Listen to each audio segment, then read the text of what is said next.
இயேசுவே உம்மை ஆராதிக்கின்றோம், எம் வாழ்வை உமக்கு அளிக்கின்றோம், உம்மை அன்பு செய்கின்றோம்.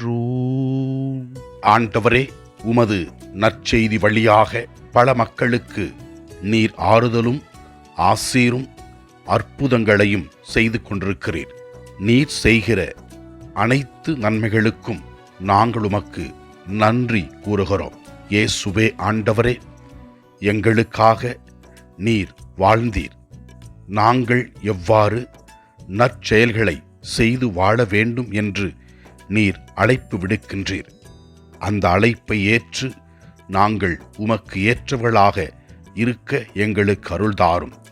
ஆண்டவரே, நீர் செய்கிற அனைத்து நல்ல செயல்களுக்காக நாங்கள் உமக்கு நன்றி செலுத்தி உம்மை ஆராதிக்கின்றோம்.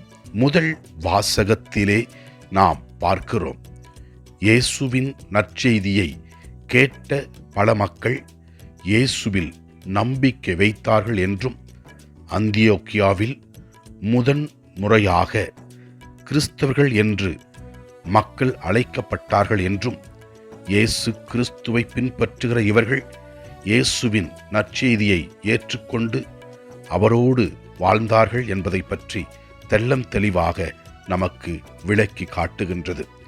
நாமும் இயேசுவில் நம்பிக்கை வைத்து வாழ்வோம். இறை செய்தியை கேட்டு அதன்படி நடக்கின்ற மக்களாக இருப்போம்.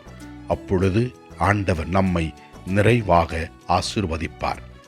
நற்செய்தி வாசகத்திலே நாம் பார்க்கிறோம், எவ்வாறு இயேசு ஆண்டவர் நல்ல ஆயனாக இந்த உலகத்தில் இருக்கின்றார் என்றும், தன் ஆடுகளை நன்றாக அறிந்திருக்கின்றார் என்றும், நன்றாக இருக்கின்ற மக்கள் இயேசுவாகிய ஆயனை அறிந்திருக்கின்றோம் என்றும் தெளிவுபடுத்துகிறது.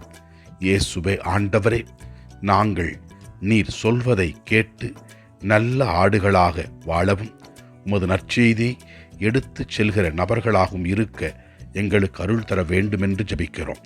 ஆண்டவரை நோக்கி நமக்காகவும் நம்மோடு வாழ்கின்ற மக்களுக்காகவும் ஜெபிப்போம். நம்பிக்கையோடு நாம் ஜெபிக்கும் பொழுது ஆண்டவர் நமக்கு நல்லதை கண்டிப்பாக செய்வார். எல்லாம் வல்ல இறைவன், தந்தை, மகன், தூய ஆவியார் நம் ஒவ்வொருவரையும் நாம் செய்கின்ற எல்லா வேலைகளையும் ஆசீர்வதித்து காத்து வழிநடத்துவாராக. இயேசுவுக்கு புகழ். மரியே வாழ்க. ஆமென்.